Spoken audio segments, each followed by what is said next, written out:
You know, we've all heard stories about complicated relationships, right? But this one is a straight-up masterclass in manipulation. We're going to unpack a story told firsthand about a relationship that was tested and then just completely destroyed by a friendship that was way, way too close for comfort.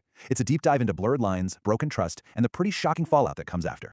That's how our narrator kicks this whole thing off. It's such a powerful opening, and it tells you right away that we're about to get into something that left a really deep, really painful scar. So the big question is, what could possibly make someone that angry? Like a lot of stories about heartbreak, this one didn't start out with alarm bells ringing. Nope. It started with what looked like a perfect, almost storybook romance. So let's set the scene a little and meet the people at the center of all this drama. All right, so first up, we have our narrator. She's 26 years old. She'd been with her boyfriend, Matthew, who's 28, for about a year and a half. And then there's the third person in this whole equation, Alessia. She's Matthew's best friend from his college days.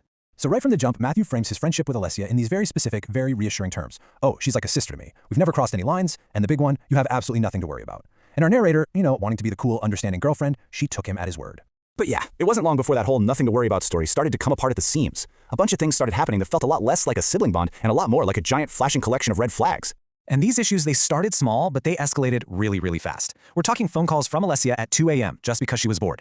Their dates were constantly getting interrupted by her calls and texts. And then the one that would make anyone's stomach just drop, our narrator finds out Alessia has her own key to Matthew's apartment. And how did she find out? By walking in on a Saturday morning to find Alessia just chilling on the couch, wearing Matthew's shirt. So this is where you can really see this huge gap between what he was saying and what was actually happening.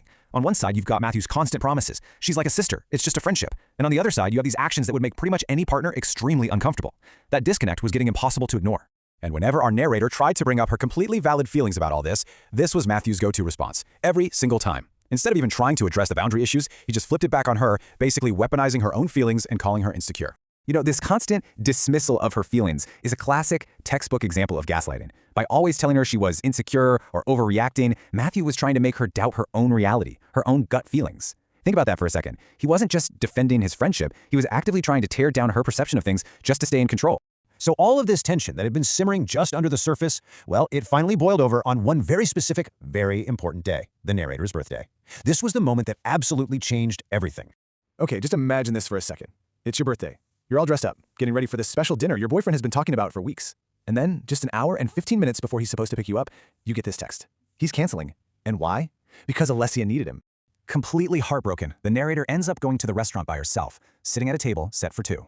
But the full, crushing weight of the betrayal, the actual depth of the lie, that wouldn't hit her until the next day, when she was just mindlessly scrolling through social media.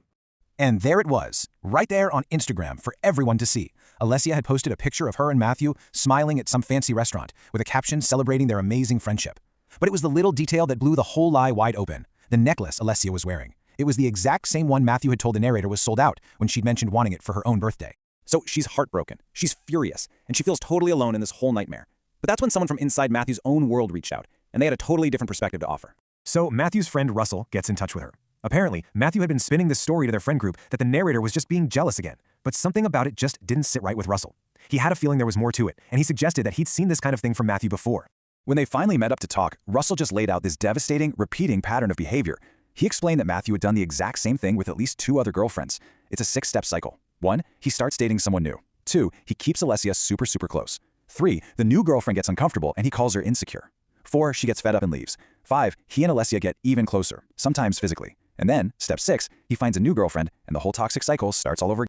Armed with all this new information, our narrator knew she had to confront Matthew one last time, and this final showdown would lead to a really shocking escalation and some severe, life-changing consequences.